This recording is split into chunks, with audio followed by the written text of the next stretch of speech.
चलिए जी स्टार्ट करते हैं। 2 दिन के बाद आप लोगों का एग्ज़ाम भी है। इस पर हमने शामिल किए थे यूनिट 2, 3, 4 और 5। आज हिंट दे दूं कि आप लोगों ने ज़्यादा फोकस जो करना है वो है एक्सरसाइज पे। जो बच्चा एक्सरसाइज अच्छी तरह से कर लेगा इंशाल्लाह उसके अच्छे मार्क्स आएंगे। मैंने आप लोगों का पेपर बनाया था, उसमें मैंने मैक्सिमम क्वेश्चन जो है वो एक्सरसाइज में से लिए हैं। तो पहला हिंट तो मैं आपको ये दे रहा हूँ। दूसरा, अब हम सॉल्व करते हैं। हर क्वेश्चन को डिस्कस करना जा जाती है तो इंशाल्लाह मैक्सिमम चांसेस हैं कि आपके अच्छे मार्क्स आ जाएंगे। तो सबसे पहले पहला क्वेश्चन देखें, एमसीक्यूज़ की बात करेंगे। How many electrons can be accommodated at the most in the third shell of elements. अब तो इसका मतलब है कम से कम कितने आ सकते हैं। तो एटलीस्ट का तो एक ही आंसर होता है कि 1। हर एक में कम से कम एक तो लाजमी होगा। मैक्सिमम हमने देखा कि हर एक की रेंज डिफरेंट होती है। तो यहाँ पे 18 इसका आंसर है, क्योंकि बात किसकी हो रही है? बात हो रही है थर्ड शेल। थर्ड शेल के अंदर 18 एलिमेंट्स आते हैं, तो थर्ड की बात हो रही है तो 18 जो है वो इसका सही आंसर है। अब आप लोगों ने बाकी चारों जो शेल्स हैं, बाकी 3 शेल्स हैं, उनका नंबर भी याद रखना है। हो सकता है मैं चेंज करके दूँ 18 वाला ना हो, तो लाजमी नहीं है कि आपने क्वेश्चन देखा और साथ ही 18 टिक कर देना। आपने पहले देखना है कि शेल कौन सी है, जो शेल होगी उसके मुताबिक आपने यहाँ पे आंसर चूज़ करना है। ठीक है, मैं एक बार देख लूँ मेरी आवाज़ वगैरह का इशू तो नहीं आ रहा आप लोगों को? चलें ठीक है। इसके बाद सेकंड क्वेश्चन, ध्यान से सुनते जाएं। Which information was obtained from discharge tube experiments. ये हम लोगों ने कई दफ़ा किया, क्लास में डिस्कशन होती रही कि डिस्चार्ज ट्यूब जो है वो किस चीज़ की डिस्कवरी के लिए थी। Electrons and protons were discovered. तो पहली दफ़ा जब हमने एक्सपेरिमेंट किया था, आपको याद होगा, तो हमने उसको नाम दिया था कैथोड रे, और आपने उसको नाम दिया था कैनाल रेस। ये अच्छी तरह क्लास में बात डिस्कस हो चुकी है ऑलरेडी। कैथोड रे, तो कैथोड रे क्यों कहा जाता है? क्योंकि वो था, क्योंकि वो इस तरह का हमने उसके सामने एक सर्कल लगाया था जिसके अंदर सुराख थे। तो ये जो रेस थी ये इन सुराखों में से होके जा रही थी, जो जब डिस्कवरी ऑफ प्रोटॉन हुई थी, आपको याद होगा इस तरह से। ठीक है, ये क्वेश्चन। उसके बाद third, why have isotopes not been shown in predictable. ये बड़ा इंपॉर्टेंट कंसेप्चुअल क्वेश्चन है। आइसोटॉप्स के बारे में, बट डिफरेंट मैस नंबर हो। एटॉमिक नंबर सेम लेकिन मैस नंबर डिफरेंट, उसे हम क्या नाम देते हैं? आइसोटॉप।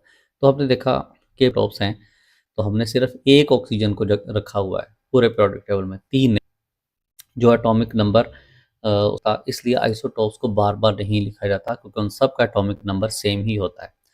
ऑक्सीजन की ही बात कर रहा हूँ, तो ऑक्सीजन का एटॉमिक नंबर 3, ये 3 आइसोटॉप्स हैं। तो देखिए चीज़ क्या चेंज हो रही है?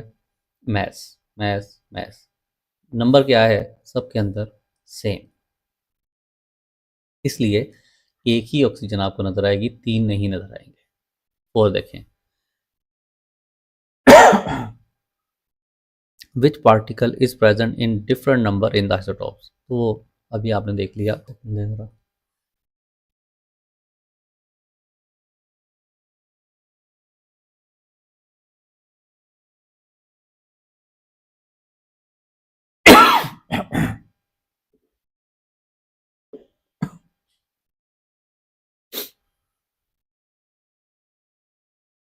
न्यूट्रॉन, क्योंकि जितने इस चीज में आएगा हमेशा न्यूट्रॉन। तो याद, पहली चीज ये ध्यान में इंटरनेट का इलेक्ट्रॉन्स, इलेक्ट्रॉन्स एंड न्यूट्रॉन्स। तो 18 में न्यूट्रॉन एंड न्यूट्रॉन्स, तो 18 में न्यूट्रॉन डिफरेंट होंगे, डिफरेंट होंगे। ये 16 है 8, इसकी बात कर रहा हूँ। एटॉमिक मास ऑफ नाइट्रोजन ये 4 एंड N15 कितना है 99.64, इसका मतलब है परसेंट। जो है ये भी बड़ी है, ये भी बड़ी है, ये सबसे छोटी वैल्यू है, इसलिए ये आंसर है। How is radiocarbon dating age of organic matter? इससे ऑर्गेनिक मैटर की एज का अंदाजा हो जाता है, पता चल जाता है कि ऑर्गेनिक मैटर यहाँ पे कब से दफन है, या कोई भी चीज़, कोई भी जिस्म अगर वहाँ पे बरीड है तो कितने सालों से, कितने सौ या कितने हज़ार सालों से वो वहाँ पे दबा हुआ है। ठीक है, उसके बाद है क्वेश्चन नंबर 8, MCQ नंबर 8। थोड़े से क्वेश्चन हैं बस, थोड़ा सा तवज्जो करें, इंशाल्लाह अभी ख़त्म हो जाते हैं। हाउ इज़ रेडियो का, ओके हो गया। What does keep the particles present in nucleus intact? तो क्या चीज़ है जो न्यूक्लियस को कायम रखती है, बंद रखती है? Particles are held together by strong nuclear forces. आपको पता है कि न्यूक्लियस के अंदर पॉजिटिव चार्जेस होते हैं और उसके इर्द गिर्द नेगेटिव चार्जेस, तो उसमें जो अट्रैक्शन है, फोर्स ऑफ अट्रैक्शन, वो उसको कायम रखती है। अगर उनमें अट्रैक्शन ना हो, यानी अंदर न्यूक्लियस में पॉजिटिव ना हो और बाहर नेगेटिव ना हो इलेक्ट्रॉन्स, तो ये जो अट्रैक्शन अगर इसमें ना हो तो कभी भी एटम अपनी साख्त को बरकरार नहीं रख सकता। तो स्ट्रॉन्ग न्यूक्लियर फोर्स ही इसको कायम रखती है। उसके बाद है how does electrons keep themselves away from oppositely charge nucleus? Electrons keep themselves away oppositely charge, हाँ, अगर इलेक्ट्रॉन की रिवॉल्वमेंट के अंदर पॉजिटिव चार्ज खींच रहा है इसको, अगर ये रुक गया तो क्या चीज़ रोके रखती है? इसकी मूवमेंट। जितना ये इसके गिर्द मूव करता रहेगा उतना ही अपने मदार के अंदर रहेगा। तो आंसर है by revolving around the nucleus, ये चीज़ इसको बचा के रखती है। चलें जी क्वेश्चन आंसर की तरफ आते हैं। पहला question, why is it said atom का जो सारे का सारा वजन है, जो मैस है, वो उसके न्यूक्लियस के अंदर बंद है, साइडों में क्यों नहीं है? Because nucleus contains protons and neutrons which are much heavier than electron. Simple, सिर्फ इलेक्ट्रॉन है, अंदर इसके प्रोटॉन भी हैं प्लस न्यूट्रॉन भी। तो दो चीज़ें elements different from one another. Elements आपस में क्यों डिफरेंट हैं? क्योंकि उनका number, atomic number, number of के अंदर प्रोटॉन डिफरेंट है, उसका एटॉमिक नंबर डिफरेंट है, उसी के हिसाब से उसकी प्रॉपर्टीज़ भी डिफरेंट होंगी। How many neutrons are present? ना है 83,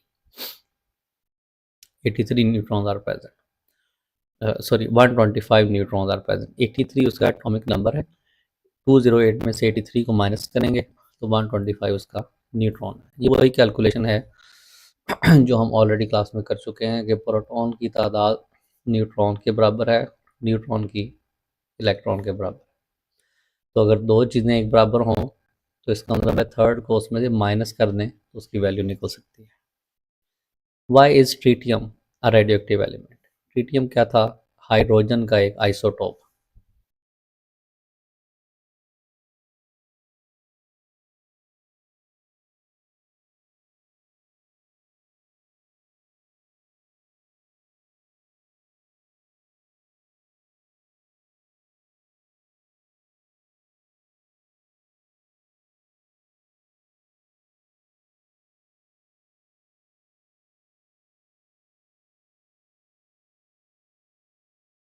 जी स्टूडेंट बताएं।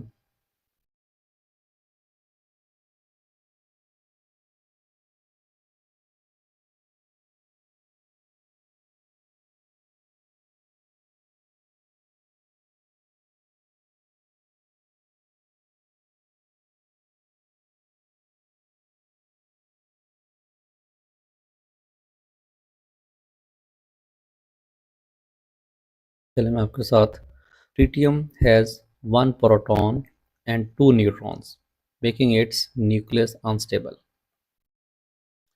This instability causes it to emit radiation to become stable। तो क्योंकि इसके अंदर प्रोटॉन और न्यूट्रॉन की तादाद इक्वल नहीं है, और होता है रेडिएशन, जब रेडिएशन खारिज होगी तो ये स्टेबल हो जाएगा। तो ये क्वेश्चन किसी भी तरह से पूछा जा सकता है, ज़रूरी नहीं है कि ट्रिटियम के हिसाब से ही पूछा जाए। ये ऑक्सीजन के किसी आइसोटोप का जिक्र हो सकता है, नाइट्रोजन के आइसोटोप का, कार्बन के आइसोटोप का, रीज़न सबकी सेम रहेगी, क्वेश्चन कैसा भी आए। नेक्स्ट है, how can an atom absorb and evolve energy. बहुत सिंपल क्वेश्चन है, कोई भी एटम एनर्जी खारिज कैसे करेगा और उसको एब्जॉर्ब कैसे करेगा। Absorb energy when electron jump to higher energy level. ये हमने इस तरह से देखी हुई है डायग्राम के इलेक्ट्रॉन जो हैं वो शेल्स के अंदर होते हैं। जब भी एक, ये हायर एनर्जी शेल है, ये लोअर एनर्जी शेल है, तो जब भी इलेक्ट्रॉन हायर एनर्जी से लोअर में आएगा तो एनर्जी खारिज होगी, जब भी लोअर से हायर में जाएगा तो एनर्जी जज़ब करेगा, एब्जॉर्ब करेगा। ठीक है जी। उसके बाद है नेक्स्ट टाइप क्वेश्चन, आपको इस तरह से भी आएंगे, कंस्ट्रक्टेड रिस्पॉन्स।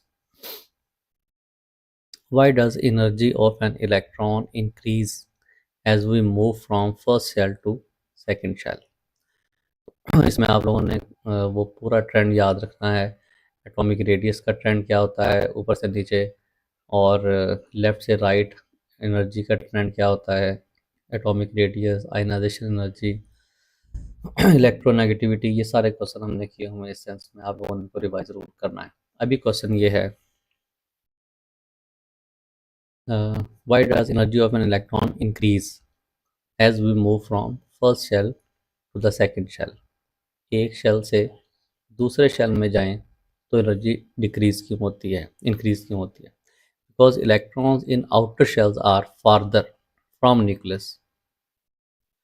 जितना शेल दूर होता जाएगा उतना ही इसका फासला बढ़ता जाएगा, फार्दर होता जाएगा, and experience less electrostatic attraction, और उतनी ही उसकी नेगेटिव और पॉजिटिव की अट्रैक्शन भी वीक होना शुरू हो जाएगी। They possess more potential energy, और उसमें एनर्जी ज़्यादा आ जाएगी। तो ये वजह है कि एनर्जी जो है वो शेल्स के चेंज होने से एनर्जी भी चेंज होती रहेगी, कभी कम होगी कभी ज़्यादा। फिर है, why is it needed to lower the pressure of gas inside discharge tube.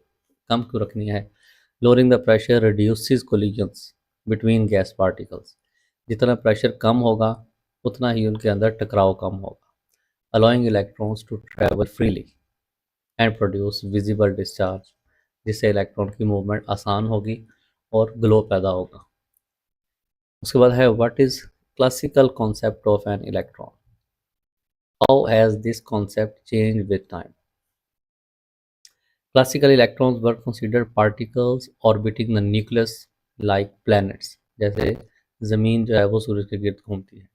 लेकिन modern quantum theory describe them as existing in probabilistic orbitals, not fixed pathways। लेकिन अब जो थ्योरी है वो ये कहती है कि इनका पाथवे फिक्स नहीं होता, कभी इलेक्ट्रॉन नीचे वाले शेल में चले जाते हैं, कभी ऊपर वाले शेल में चले जाते हैं, रहेंगे उसके इर्द गिर्द, लेकिन अपने शेल्स को चेंज करते रहेंगे एनर्जी के हिसाब से, कम एनर्जी ज़्यादा एनर्जी है तो वो अपनी जगह चेंज करेंगे। नेक्स्ट है, why are nuclei of radio elements unstable. ये ऊपर क्वेश्चन गुजरा बिल्कुल वही, कि imbalance of protons and neutrons are too many nucleons causing repulsive forces. क्योंकि रेडियोएक्टिव एलिमेंट्स के अंदर इलेक्ट्रॉन, प्रोटॉन और न्यूट्रॉन की तादाद बराबर नहीं होती, इस वजह से। लास्ट क्वेश्चन देखेंगे, during discharge tube experiments how did scientist conclude that same type of electrons and protons are present in all elements? Because cathode rays and canal rays had the same properties regardless of gas used। Gas कोई भी use हो, दोनों की खसूसियात एक जैसी रहती हैं, जिससे ये अंदाज़ा होता है कि ये हर एटम के अंदर इलेक्ट्रॉन भी होते हैं और प्रोटॉन भी होते हैं। चलिए जी, टाइम अप। उम्मीद है आप लोगों को समझ जरूर आएंगे।